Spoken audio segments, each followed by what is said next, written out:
Well, it's a good evening from Radio FM 88 Australia in the studios in Brisbane. We're going live, of course, live on radio on FM 88 Australia. And if you like, you can jump onto the YouTube channel and the Facebook channel, Radio FM 88 Australia. And afterwards, you can actually jump onto Spotify, iHeartRadio, Amazon, and Apple. And tonight, for the very first time, we're going out on Twitter, X. So it's hello. Who's Twitter X? Or X Twitter, yeah. God. No, you'll have to enlighten me about that one afterwards. Anyway, go on. Sorry. Well, Jeff's the name, but that's okay.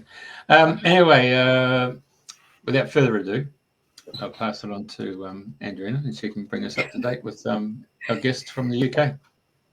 Right. Good morning, everybody, or good evening, and welcome wherever you are in the world. And if you're tuning in today, it's lovely to have you with us. And if you're listening to the replay, still lovely to have you listening. So today is the 28th of December, 2024.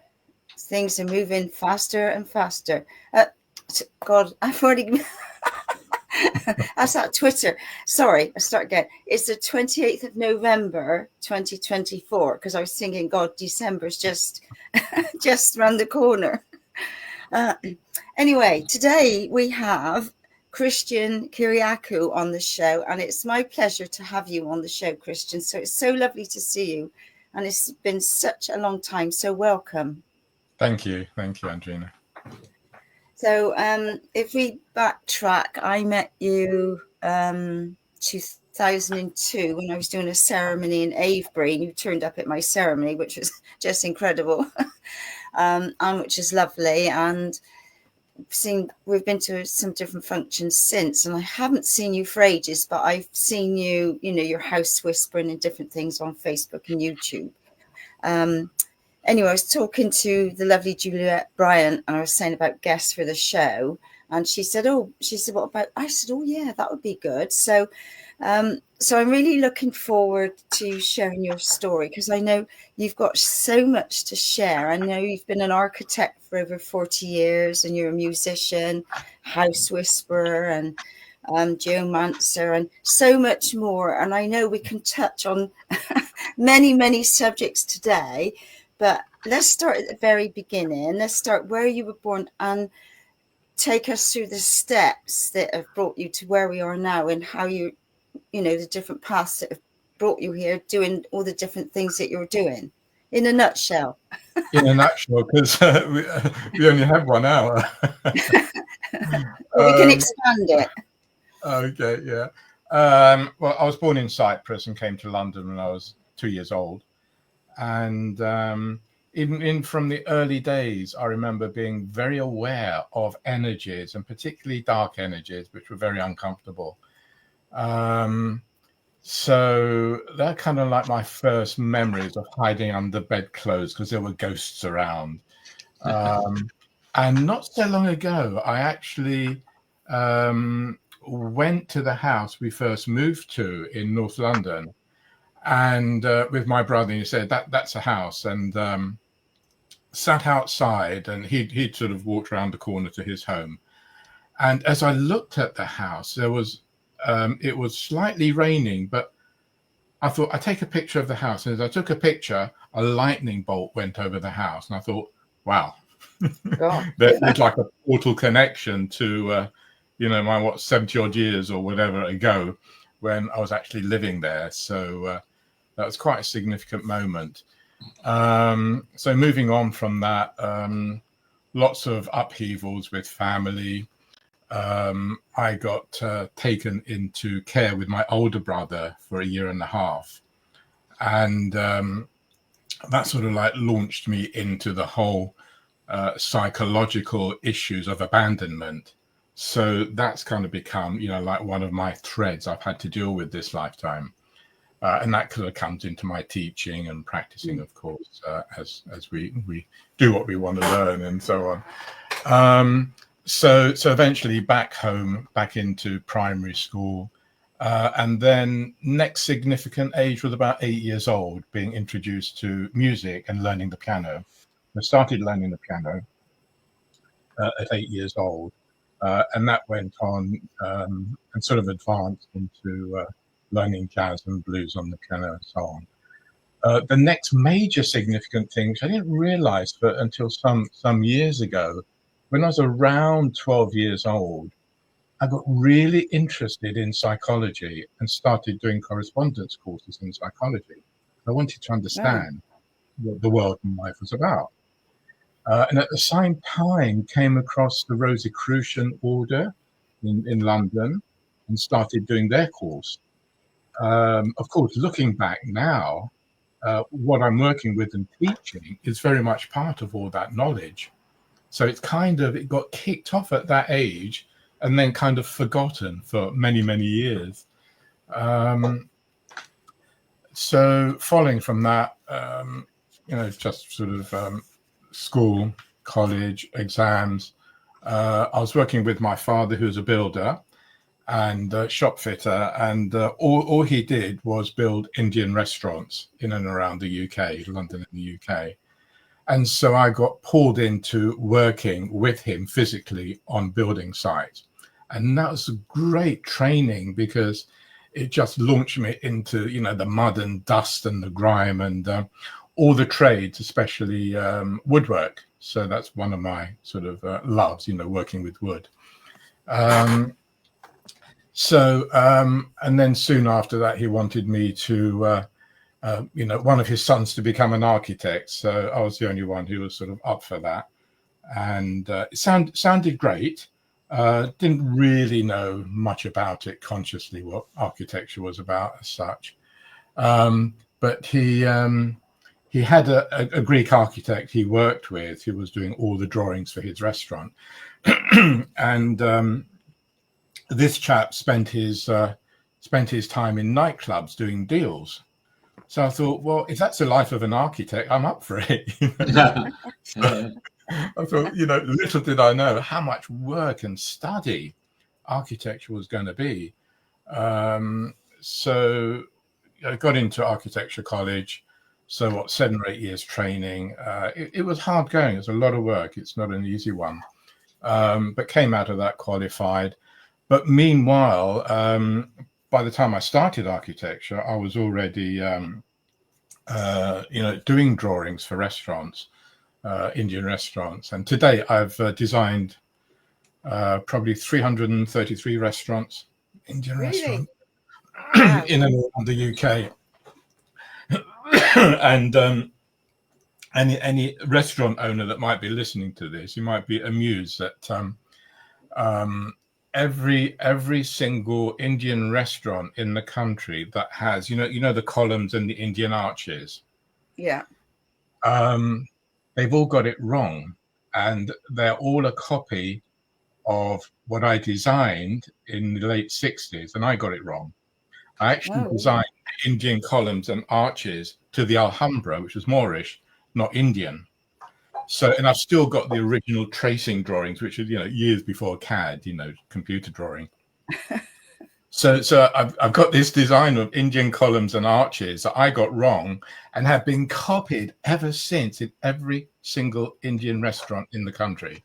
So I can guarantee you that every Indian restaurant shop front is a copy of my design that I got wrong.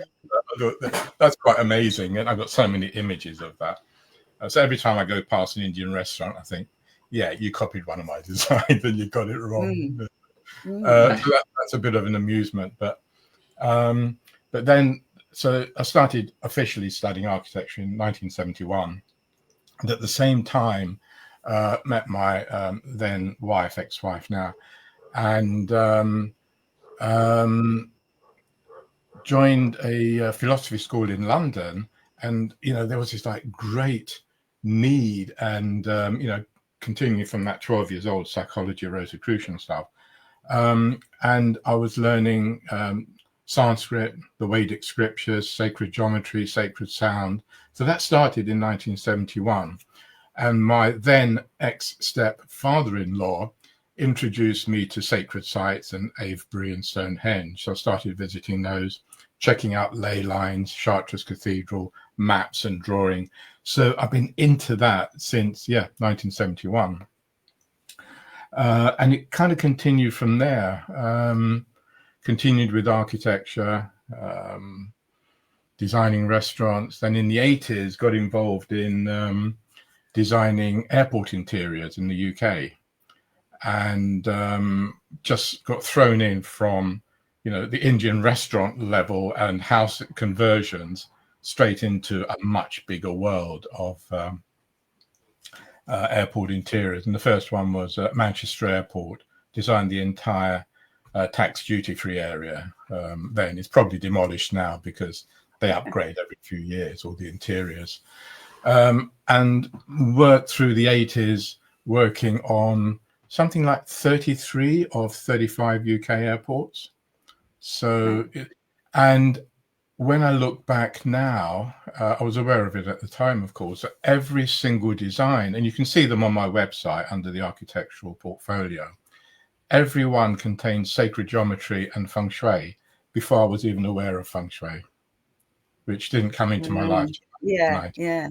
So it was very innate for me to be designing with sacred geometry. It's been there since, many lifetimes.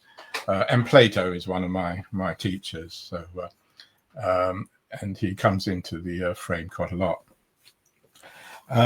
So a lot of that went through sort of divorce in the sort of mid-late 80s, and ended up. There we go. Lovely. Thank you for putting that up. Yes, you can see some of the Indian restaurants there, and Newcastle. Yep. Some of those are mine. Yep, for sure. I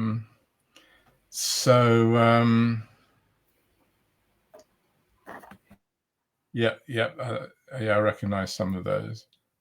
Excellent. So yes, so I love Indian food, of course. I bet. if you've designed that many restaurants. My father took me to many, so that was great. So can I just ask? You had early awareness as a young child. Were your parents in any way awakened or in tune so that came? So you've come in completely fresh. They held a framework of love and encouragement. That's kind of how I would package it, if you like. But they weren't into esoteric. They love music, of course, which is why they got us, me and my older brother, started learning the piano.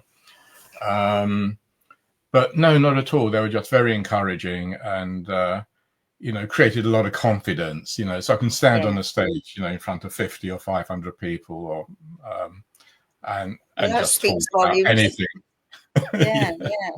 So they gave me that strength of confidence, and some say a bit of Greek arrogance, but it helps.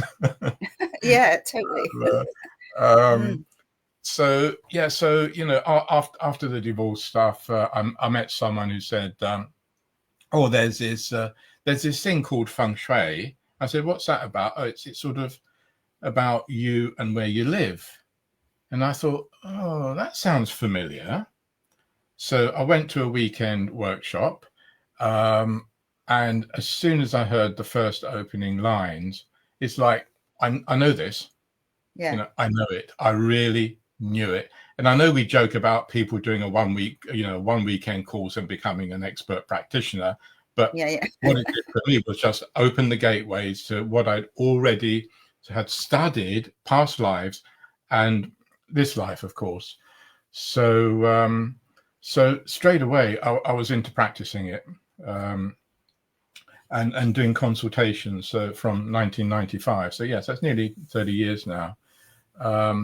And several years of that, and I started teaching sacred geometry workshop weekends until I realized, I think it's what we touched on a bit earlier, Andrina, that many people were not able to, understand the mathematics and the numbers, and then realized that if I started to use sound and relate that to number, like, you know, 1, and then the 2 is the octave, and halfway is a major fifth on the piano and things like that, then people could actually feel the numbers and feel sacred geometry, and they could feel the effect it was having on their body. You're flashing my lifetime before me. High speed. At high speed, yeah, lovely. Yeah, so that started, and then for a few years I realized that there were areas that weren't working in feng shui, and I was facing things like, you know, a child with leukemia and too near a substation, and you know, my feng shui training didn't help there. So and there was one consultation up in Yorkshire, and that was the case. The child's bedroom was quite close to a substation, and my assistant at the time was holding the dowsing rods, and when they were crossing, that was an indication of a serious effect on that room, that child that was in that room. And so I stood by the substation and just called on the spirit of Plato, and he showed me how to put an energetic grid, a geometric grid around the substation to stop the damaging waves from spreading across to the house. And as I looked across, and she didn't know what I was doing, I could see her dowsing rods went from crossed. So that's how it was real time at that consult. And so that I knew straight away that worked. And that was a huge turning point for me in sacred geometry and protection structures, which I teach now in my, you know, 1-year academy, House Whispering Academy course. And so, you know, that then took off working, you know, with masters in geometry and spirit, and being shown incredible, you know, energetic machinery. One of my major memories was being taken to an Egyptian cave, and there was a master there, and he gave me a golden orb, and I said, okay, what do I do with this? And I was holding the orb, and he gave me a mantra. And a mantra is a set of words which is a code that activates something. And this mantra activated this golden orb, which started to open up into spinning sacred geometries, which I would now describe as light codes. Sacred geometry, light, sound, yeah, we're talking about the light codes, which is what my current book about to be published is about. A completely different story from my House Whisperer book.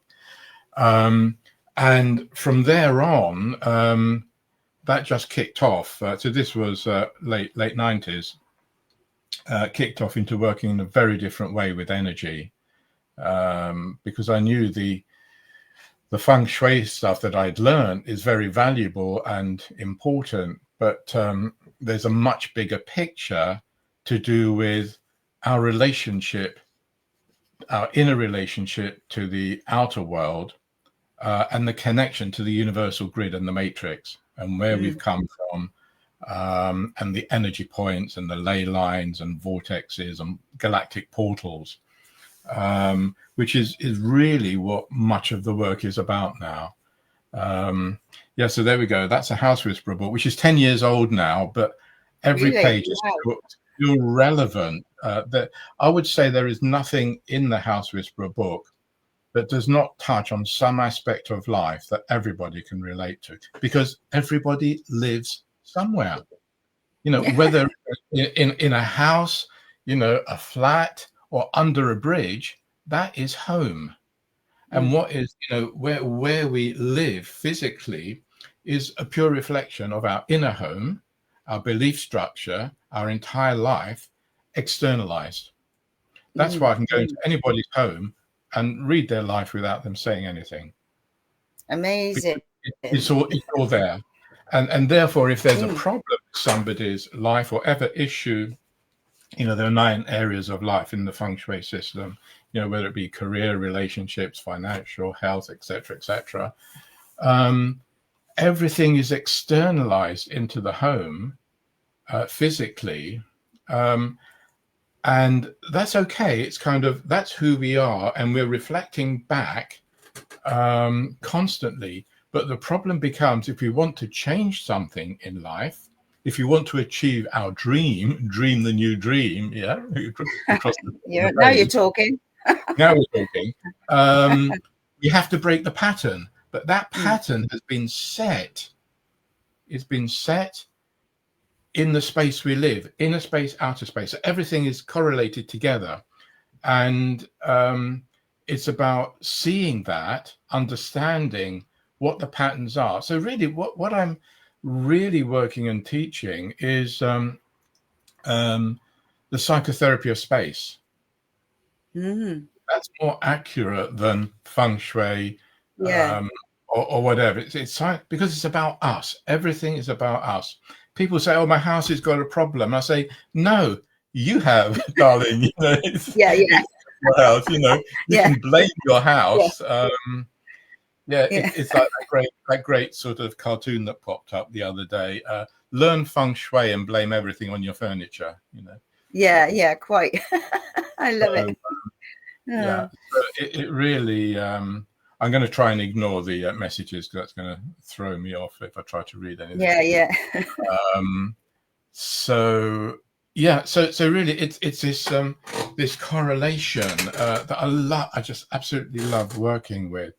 And I work with my partner Solveig, who's super psychic and does much the same as me, but with a very different approach. And it's really powerful work. So whatever anybody comes with, it's not about, all right, I'm going to use feng shui, or I'm going to use this or this.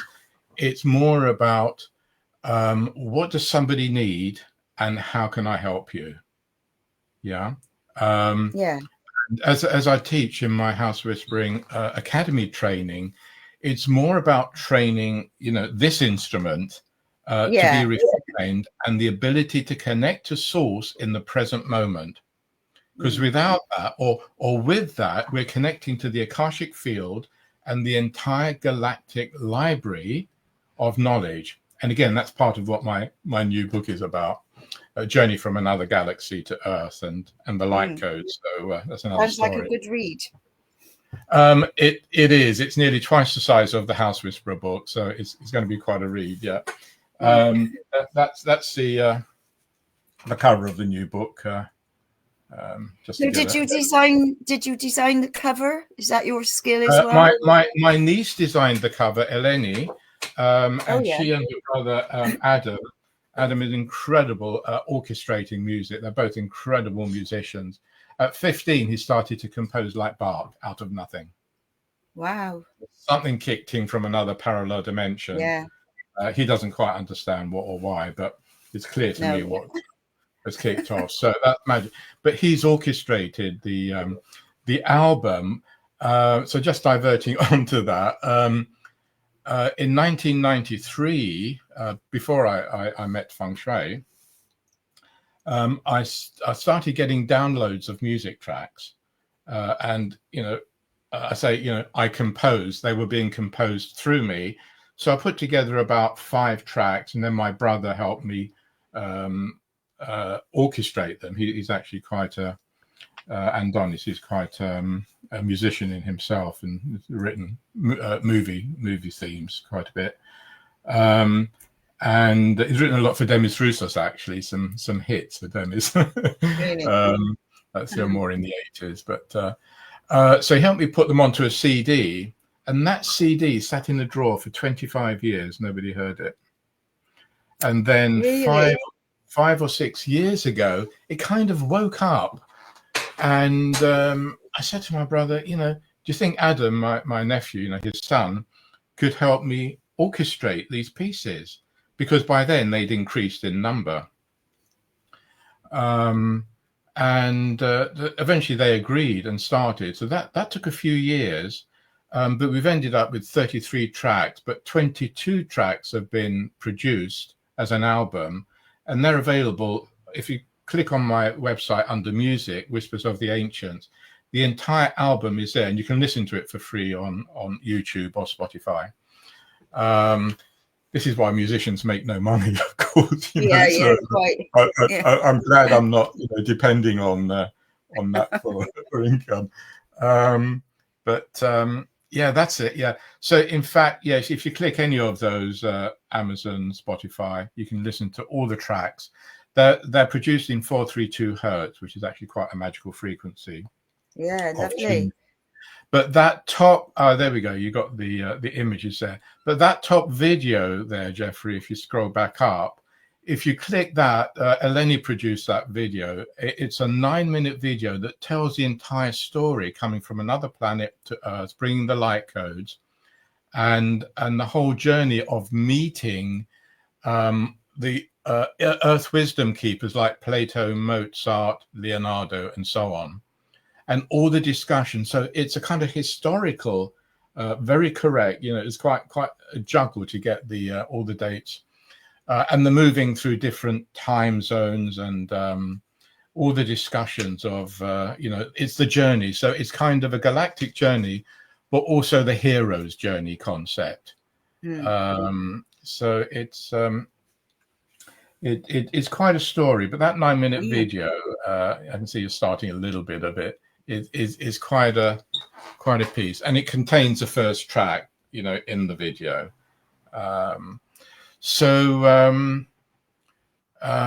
But one thing if I just backtrack a bit, after the 1993 and the producing the that initial CD, I was at a geomancy weekend in Sussex with Richard Crapemore, geomancer. You probably know Richard, Andrina. And I was at a weekend there, and I was playing a couple of the tracks on the piano. And these two women said, "What are you playing?" Because they recognized the music. Really? So I just sort of joked, it's just something I composed a bit earlier or something silly like that.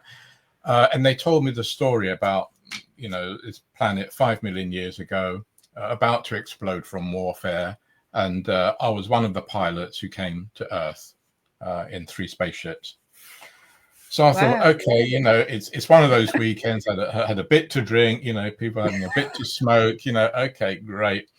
But the next morning, what was extraordinary is that Richard and one of the ladies put their foreheads on mine.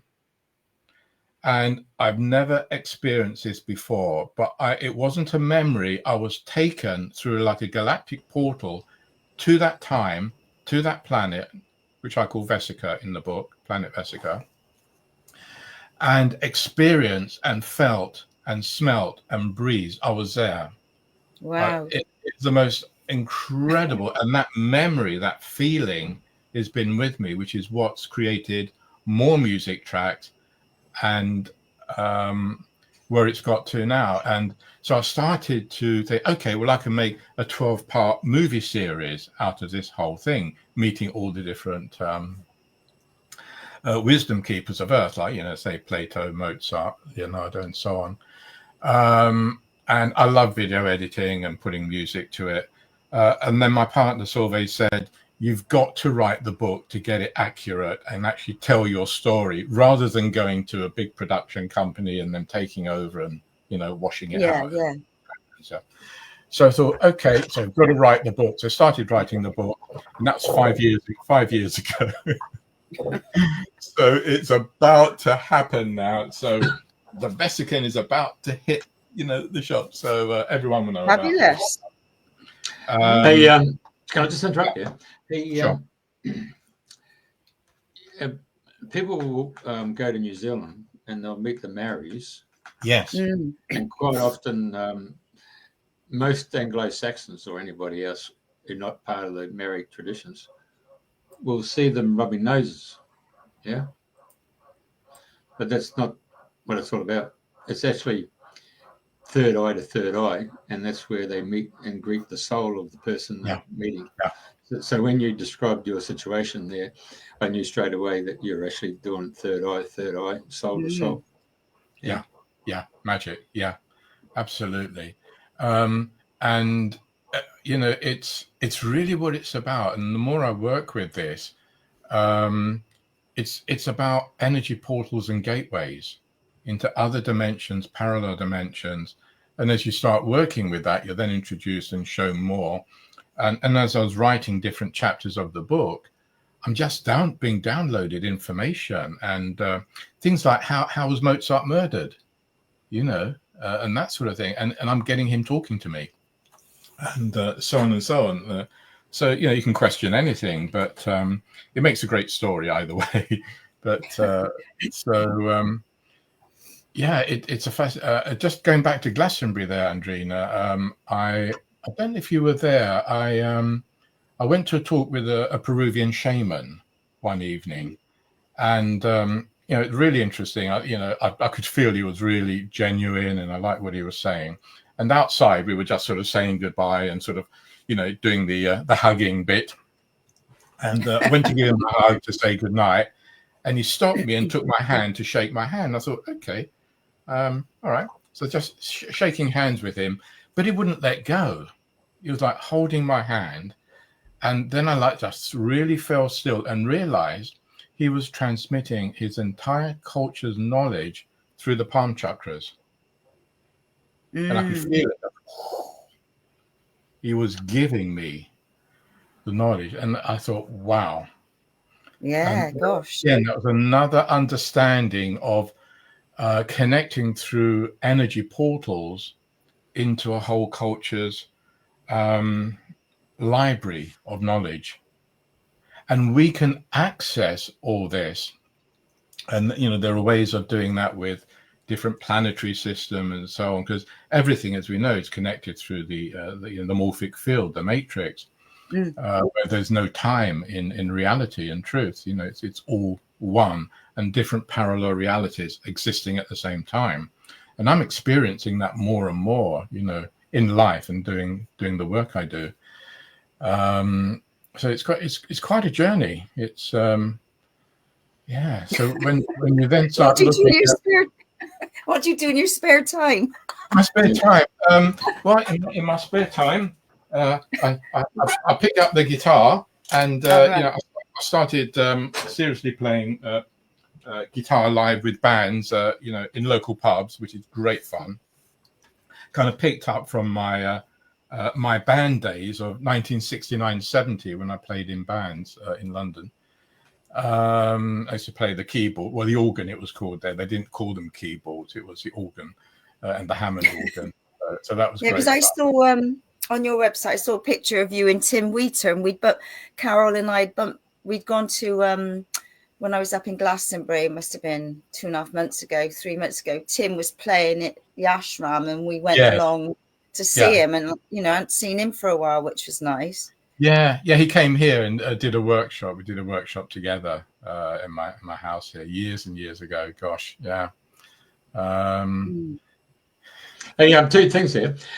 The first one was shaking hands. Yeah.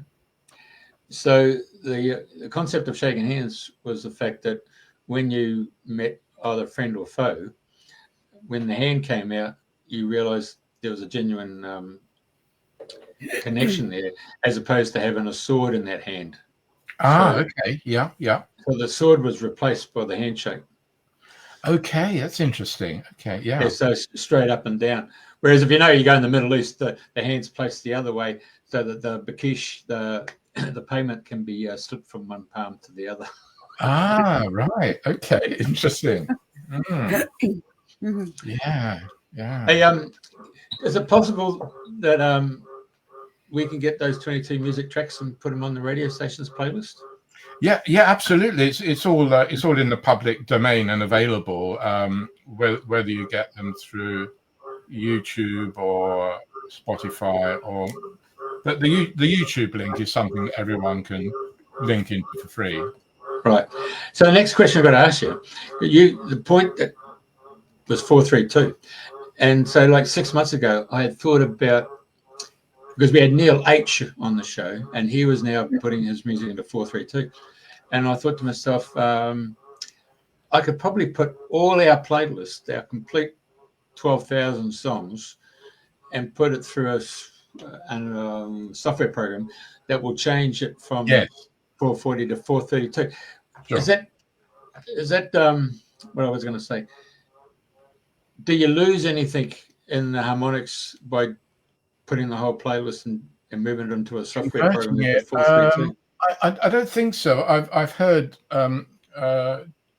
music that's been converted from 440 to 432, and there is a difference in the feeling. I mean, it's only 8 cycles difference, which is hardly perceptible, but you can feel it. Don't do that with mine though, because it's already 432. yeah. No, I understand that. And the thing is, what very simply, the mathematics are the number 3. Anything that's divisible by 3 is a very natural harmonic. So when we look at images in water or sand vibrations, when it's a divisible by 3, like the solfeggio scales, like the 369, 963, 528, and so on, the healing frequencies, you see the pattern is harmonious. But when you've got it at the 440 hertz, it's chaos. And of course, there are all sorts of discussions about, was it deliberately done, in 1938 by certain governments to sort of muck up our frequencies? That's another discussion. But what's for sure, energetically, anything to do with the number 3 division is healthy for the body. Anything else is not. So, it's a very simplest way of putting it. So anything that's divisible by 3, of course, the 3, is why we have, triangles, and you need 3 points to map out, sort of locations and that. So the 3 is, and it's the 3 energies of the universe, inside the R, the U, and the Ma, so those 3 energies, which is where we get the sound of Om from. So, so number, mathematics, music is all connected. And of course, literature and poetry, like Shakespeare's sonnets, they're all sort of rhythmic, iambic pentameter, and it's all rhythm and music and number. So yeah, it's another whole subject we can go into. Yeah. We'll have you back for a different subject. So can we? And I just want to let people know we've got a chorus. So I just wanted to show people the frogs. Yeah. I've been muting my what's name, but I'll just show you that who our friend is.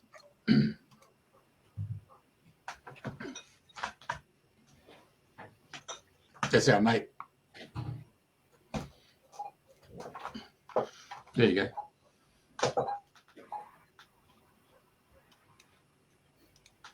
No?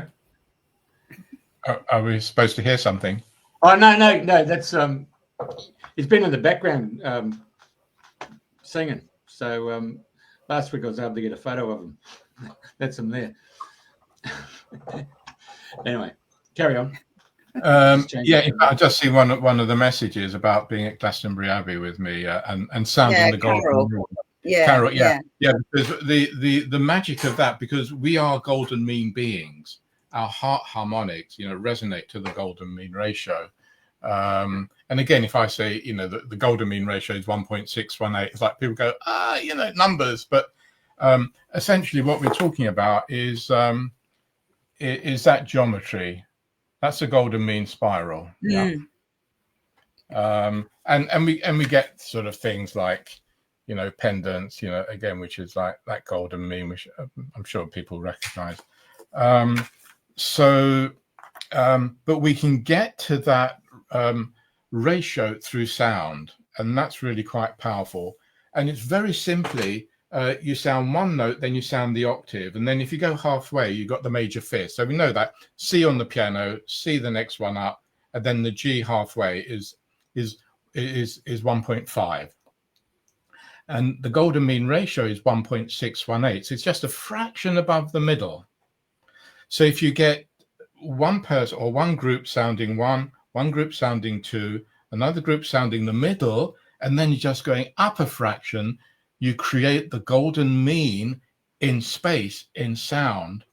And if it's accurate, everyone feels it, and suddenly you're transforming the space that you're in. And in one session we had, the room literally became a spaceship. It was scary. It really threw me. It was so accurate, the sound. Everyone in the room was beginning to vibrate, and the hairs on your body start to tingle.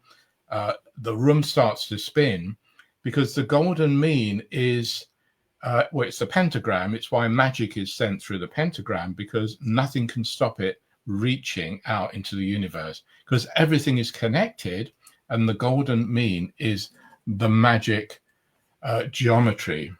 It's the essence of time-space travel, anti-gravity machines like Schauberger's work, if you're familiar with Schauberger, and flying saucers, etc., etc. I probably won't say too much in case we get cut off, but Yeah. there we go. Careful. Warning. Yeah, exactly. But I share a lot of this in my teaching in the 1 year academy course, and we do occasionally get shut off, you know. But so I have to constantly create energetic shields. No surprise.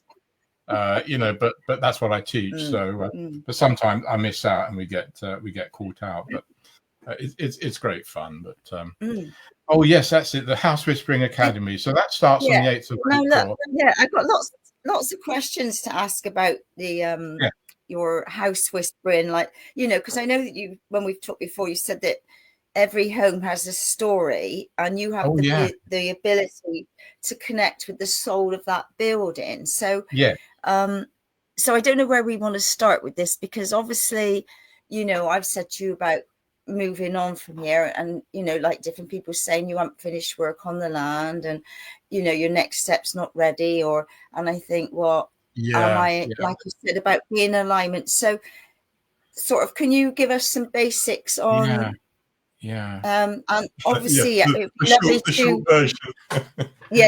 be lovely to hear some stories as well, like what the houses have said to you, like things that have gone on. So I know there's so much. So anyway, where would you like to start? Well, what I say is we are never living in the wrong house. We are is where we've been attracted to, or the house is called us. I've got lots of stories about both. But when a house, people say, "Oh, the house called me," I'm sure we've all heard that phrase. Then I know that you've got a karmic contract to do with that house or land. You're there for a purpose, and you have to fulfill that purpose.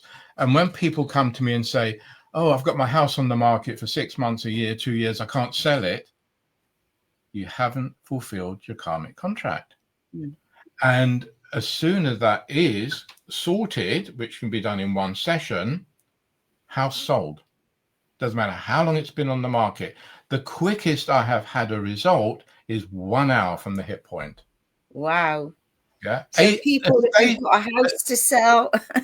Yeah, absolutely. Estate agents, realtors are not the people who sell houses.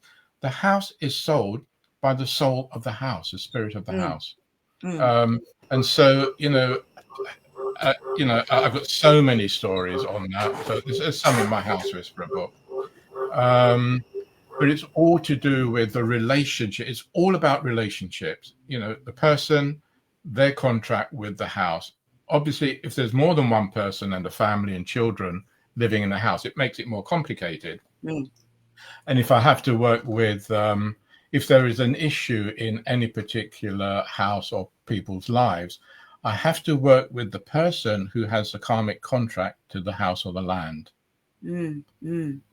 But often you get the woman calling you for help. Maybe 1 out of 100 it's the man, but it's usually the woman doing the emotional housework, as we know. Oh, well, it's really important that your husband or partner does join. Oh, but he doesn't believe in this. He's a skeptic and he's out playing golf that day. It's like, great, okay. Yeah, it's same old story. But what I do then, you say, look, get him to meet me first thing in the morning, have a cup of coffee. So it's a bit sneaky. And then I put the dowsing rods in the man's hands. So I've got mine, he's got his. I say, just walk around with me. So we're walking around, and suddenly his rods are like going all over the place. And he's thinking, oh my God, what's going on? 9 times out of 10, they actually stay the rest of the day because they're curious. So I've managed to sort of, work that one out. But and men are really good dowsers. It's not about male or female, but so that's one aspect. But what aspects of the house? But health, for example, there are whatever is gone on in a house, however we might say, well, this is a very unhealthy house, or it's got geopathic stress, which you can pick up the pendulum and you can get a house, and I often do that. I'll always print out mapping of someone's house, get the pendulum and douse over it, and you get lines, your energy lines, vortexes, and most of them are psychic energy, not physical geopathic energy. It's all connected, but it just tells me that we are the problem. Yeah. And so as soon as you resolve a particular issue with someone, the pendulum stops, because there's no problem. You've harmonized the disharmony. It's when we're out of resonance with ourselves and our environment, it creates a fragmentation of space, and creates chaos. And when things are in chaos and out of natural galactic cosmic harmony, we get sick. The body gets sick. And so I get a lot of people say, this is a cancer house, or a house with ME. And so if you're moving to that house, you're going to get sick. Yes, you are. But you have chosen to move there because you have a resonance to that illness, and so you've been attracted to it. Now, the problem is, there's an opportunity there. If you're sort of aware or awake enough to realize and ask for help, it can be resolved. And I've seen successes without saying that I can cure something, because, as you know, that's illegal in England. 1951 Act, you cannot actually say you can cure what's sick. You know what I'm saying? Yes. But I've seen, doing this work, tumors that size disappear within a week. Wow, amazing. And on one occasion, we worked with somebody in London, and she didn't want us to visit because it would upset her dog too much, going around doing space clearing and bells and whistles and smoke, and we were working like 3 sessions a week apart.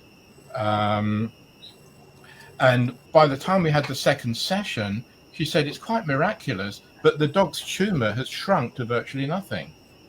But we weren't working with the dog, we were working with her, because the dog was absorbing her story. And that's what we do with animals. If we don't sort our stuff out, animals will get the hit.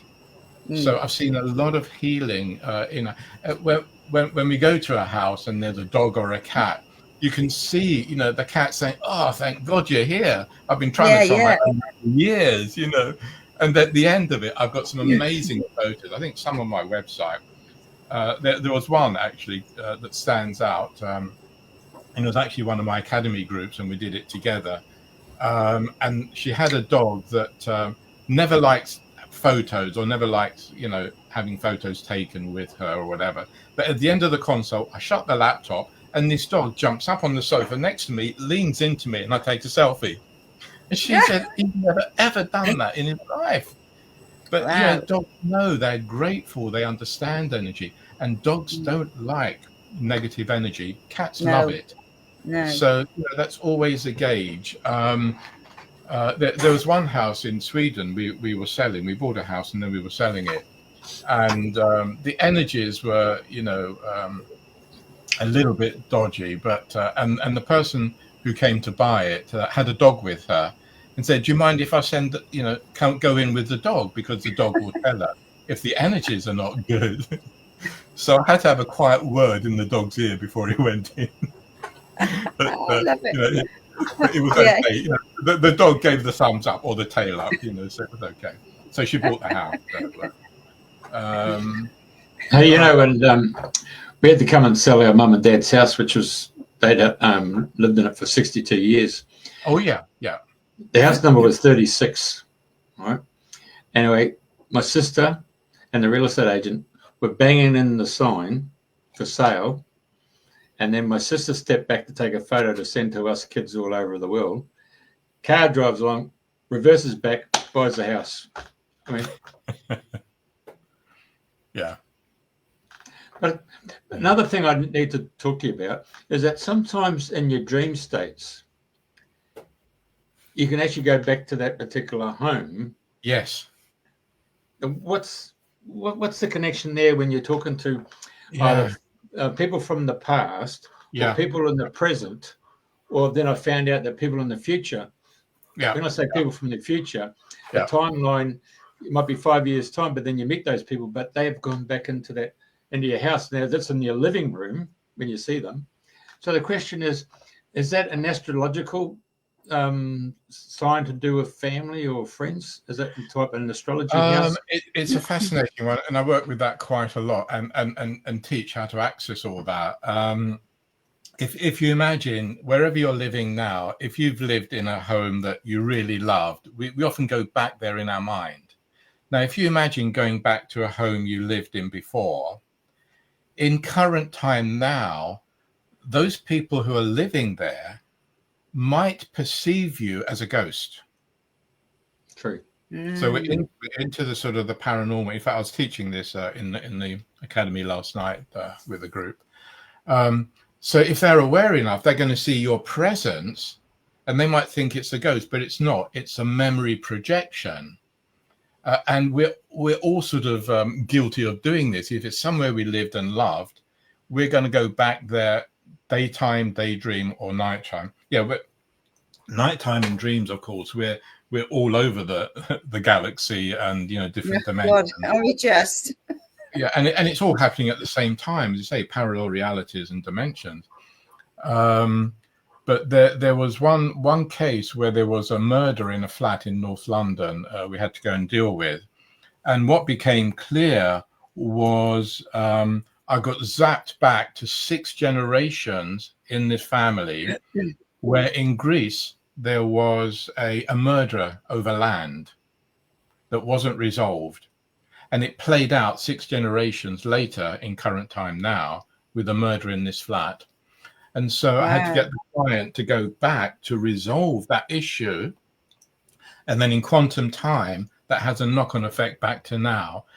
And if that's not resolved in that way, it's going to happen again and again. And this applies to every aspect of life. If we can deal with something now, so I'm often working with jumping around timelines, and this timeline thing is a very powerful healer. But going back to manifesting the dream, which is kind of one of our titles, if we have a vision, a dream of something we want to do in life, the question is, what stops us getting there?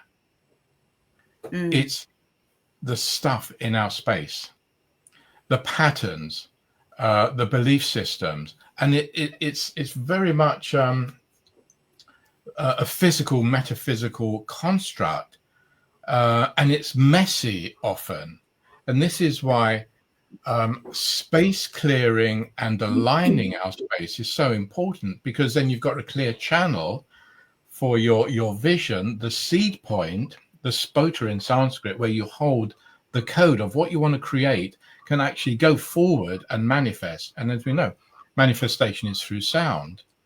So if we sound a particular word or a mantra, it explodes from the seed point like a plant and grows out. But if it's stifled with stuff we've got in our space, or clutter, if we're going to sort of, space clearing clutter sort of language, it's going to be harder to manifest. So we go into the concept of space clearing, but then just a space clear is not the answer, because To space clear means getting rid of the evidence of what is there that is of value for you to understand about why you're in the situation. So my approach to space clearing is really to read and understand what is there. Because as I said right in the beginning, what's in our space is a reflection of us or whoever's living in the house and all the stories and beliefs, including everyone who's ever lived there, lived on the land. But then because you've been attracted to it, it's your stuff. So it's quite easy to do. It's a package of your stuff. And so once that's understood, I'll take the person to get them to realize what's going on. And that's right, I think in the beginning of my House Whisperer book, to get someone to what I call the aha moment, when they realize, yes, that's what's going on. That's why I'm having this problem. Yeah, so do you feel at home where you live? Nice one. So that's really important. So once that's realized, that's really the beginning of that person's ability to do the inner work. And I don't fix things for people. I like get them to see. You know, if I'm fixing things, just like go to a doctor and get a pill, that won't last long. And we've got lots of stories, particularly when feng shui was really at its height in mid 90s, late 90s. Do this and you get a great relationship. But none of those articles ever go back and check, well, what happened after 6 months or a year? Yeah. If you don't deal with the deepest issues, the patterns that are running at a very deep level, they're just going to come back out and repeat. So it really is a psychological, psychotherapeutic process. So I say psychotherapy space. This is interesting. Then once your space is clear, then whatever vision you've got, you then just transmit that out to the universe, and it will meet and resonate. It's like if you're looking for, a relationship, in feng shui, you say, well, space clear and put something symbolic in your relationship area of the bedroom, particularly. And we said this to a client recently, put something that you feel the emotion of who you want to be with. And she put a couple of horses with no riders on them. And I thought, hang on, have you misunderstood? But in fact, it was perfect because she wasn't quite ready. It was beautiful. So really the message is, if you really want to go for it, put a picture or a sculpture. When you look at it, you feel the emotion of who you want to be with, how you want them to hold you and hug you and love you. And so whenever and then you transmit that out to the universe, and that will bounce back really quickly. If your space is clear and your intention is clear, it's magic. You can call it magic, but it's just understanding a universal process.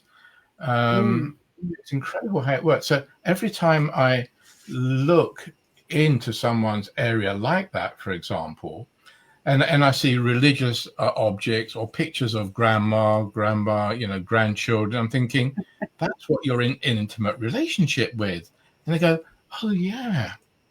But you see, if it's in a current situation, and again, come across this many times, where someone's relationship's not going well, you go into the bedroom and they got pictures of, parents, grandmothers, children, I'm saying, probably. how do you feel about being intimate in bed with your partner, with the whole family watching? And then they suddenly get it. It's like, but if they don't want to be intimate, keep the photos because that's perfect. So it's not about get rid of or do this or do that. It's not what this work is about. It's understanding what someone wants and explaining it, and then they have a choice. It's like with stuck spirit. And again, this was the workshop I was doing last evening. Some people are quite happy to have a ghost living with them because it keeps them company. But my view is, if somebody is stuck, you should help them release, and then they can choose to come back to your guide and helper. So there are lots of, but that's another whole sort of 3-hour discussion. Like I said, we could go all over the place with so many different subjects. Yeah. But it's all coming back to when I was 7 or 8 years old. When I was 7 or 8 years old, I woke up in the middle of the night, and there's a figure standing at the bedroom door looking at me, and I went through the bed covers over me, and then when I was 28 years old, it was actually me standing in the doorway looking at myself. Yeah. This whole future past reality thing, it's quite fascinating, and if we understand that, it's like a whole cycle. It's like we are our future selves sort of concept, but it's very real. So it's a good confirmation that the future is still there to happen. We haven't blown the planet up yet. So somebody's asking, how can sick or terminally people help themselves heal with? Can they help themselves heal with sound? Yes, but you've got to have enough strength and energy to engage in that process. So it's good to work with someone with that. But sound is the greatest healer for sure. And very simply, using Tibetan bowls. And some of these are like 400 or 500 years old, very powerful healing instrument. Just striking them. I don't know if anyone can hear that, but I can hear it. Yeah, it is very powerful. And if you just allow the vibrations,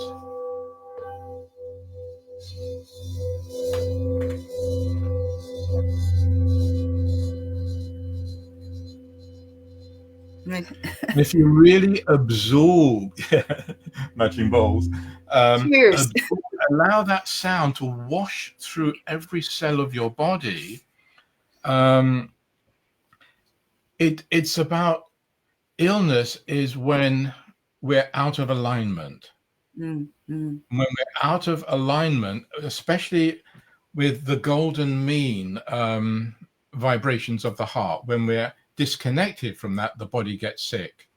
And there is a process I use of bringing down a person's original healthy blueprint from their origin and reminding the body of its pure healthy state. Because when we forget our perfect connection to the galactic, and the galactic is the universal harmony of creation, the light codes, which is sound and light.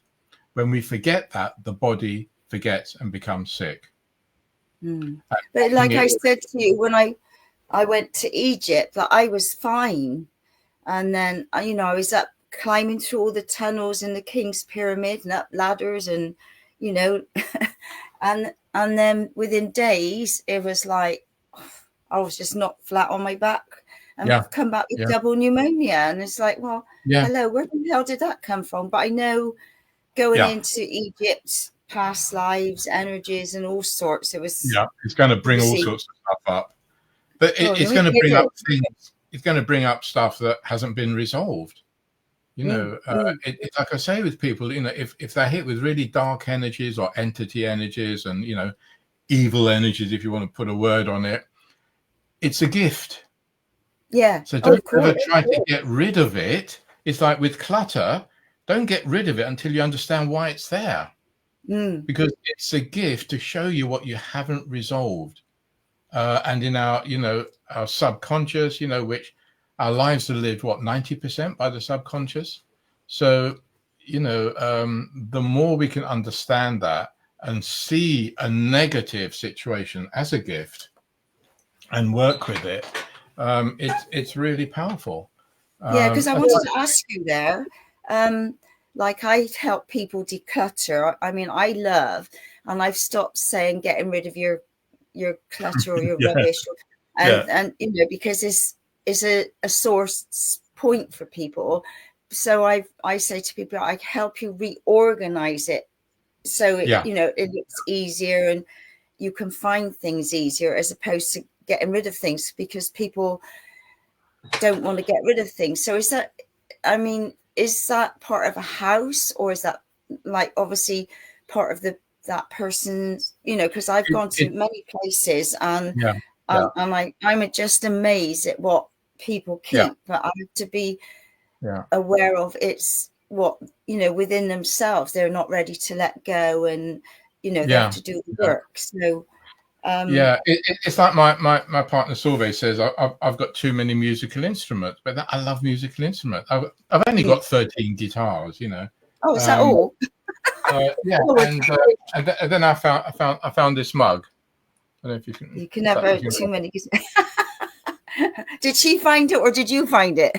No, I think I found it in a charity shop, and I'm keeping it. I love it.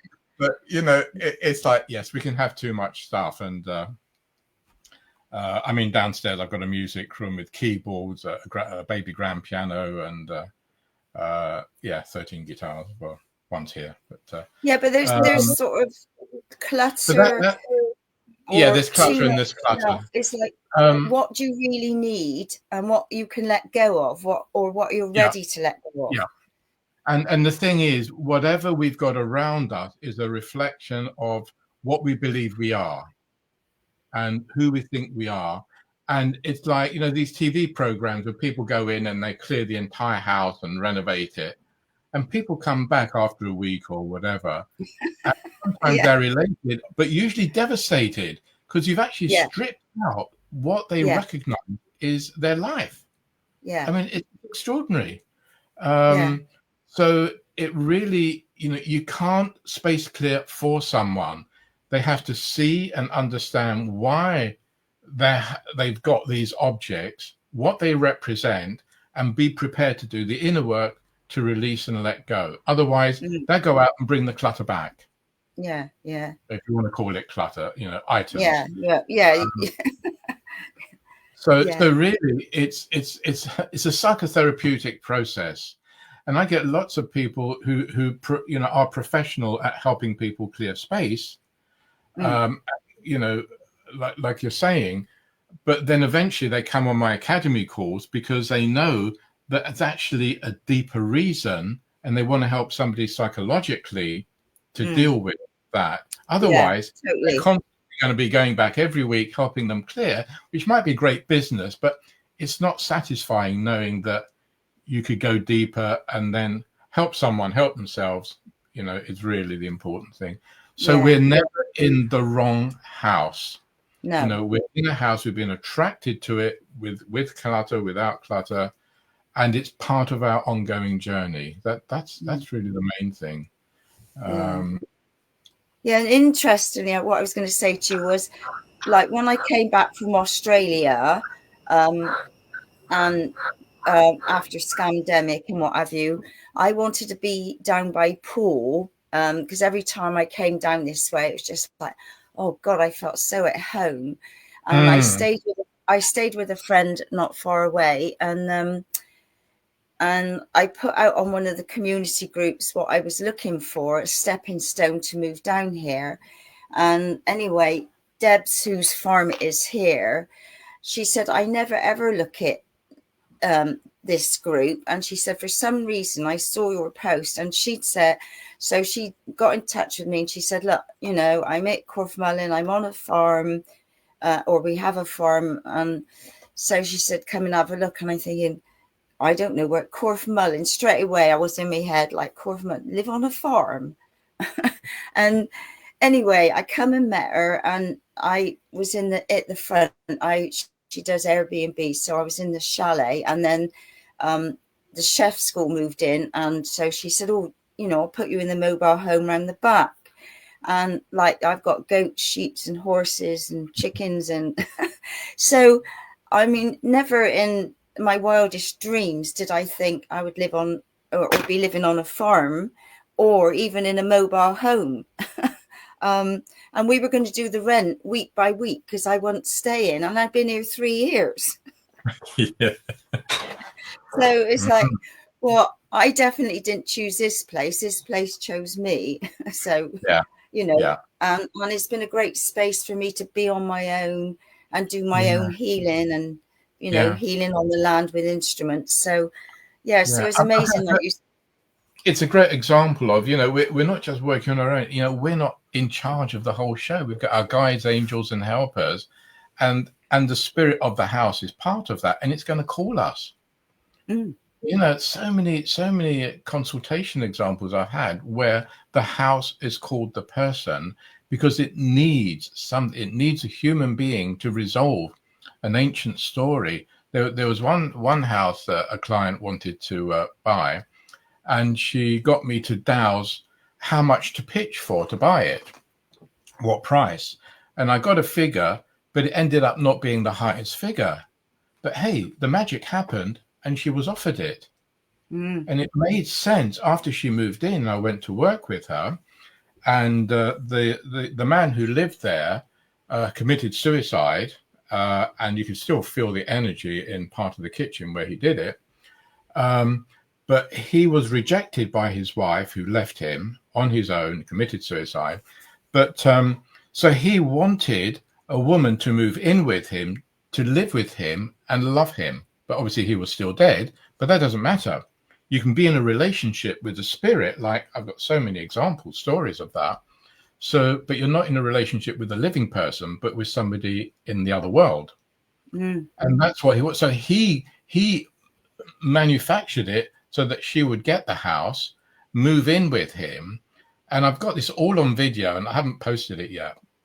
These extraordinary discussions between them and what he wanted. And she could actually feel his emotional and the other energies while we were working. It was really quite interesting, I have to say. I bet. That's what he wanted. He wanted her in a sort of a physical but metaphysical relationship. So you get that kind of level of stuff I love working with, because it goes way beyond, where shall I hang my wind chimes or put my three-legged toad? It's not about that. And of course had to get the man to release and leave, because he didn't want to be in a relationship with somebody in spirit who committed suicide, and not very healthy, right. I would say. But part of her attracted that as well. So it's law of attraction. It's never a one-way thing. And she needed to experience that because of something in her life, which I won't go into. But But that helped to resolve, that process helped to resolve it. So that one consultation helped him release, helped her understand what was going on in her life. And she's kind of, moved on positively. So, where do you want to go from here?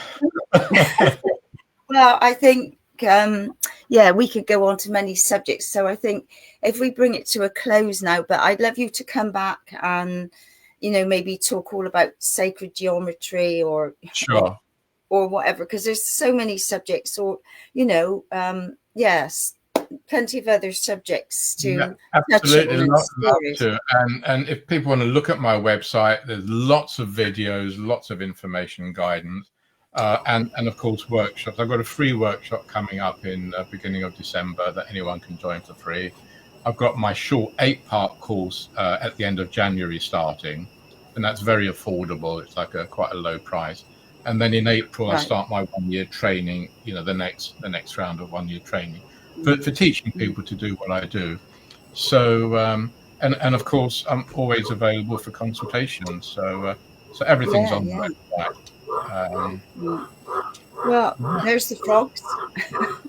Lovely. I've had to mute myself for quite a bit. There's 2 ladies have asked questions. I haven't put them up because I thought we could wait to the very end there. Sure. One was that this one here is just this lady here. So at best if she gets hold of you via website, via Facebook page. Just email me, Christian@Kyriacou.com. That's the shortest, or through my webpage. And happy to answer anything briefly. But there are no quick fixes. I don't give quick bits of advice because that's irresponsible. Because as you probably gathered, one issue, spreads across so many aspects of this work. But it's layers, isn't it? It's layers, yeah. And lots of threads. And But yeah, please, anyone do contact with brief questions. And I say that, and sometimes people send me 20 pages of what's going on. Yeah. Keep it brief, and you've got a better chance of me responding. But I'll always find 10, 15 minutes to talk to anyone who needs any guidance, and then if I can then take it into a consultation and help people, happy to. Yeah. Brilliant. So just contact me on my email. Yeah. What was your email? I didn't have your email address. Just my name, Christian@Kyriacou.com, or you can find links on my website. It should be in the flyer, all the information's there as well. So yeah. Anyway, that was absolutely amazing. I've really enjoyed talking to you, and it's been such a long time. Of course, I was thinking I hadn't seen you about. Of course, I was in Australia for 10 years, so yes. Probably why. So anyway, so it's been an absolute delight. So thank you so much for sharing, and I'll definitely be in touch for you to come back in the new year to share some more lovely of your wisdom. No, thank you, Andrina. Thank you, Jeffrey, for setting this up. It's been really lovely to share, and plenty more, as you say. So wonderful. Thank you. Okay, well, same time, same place.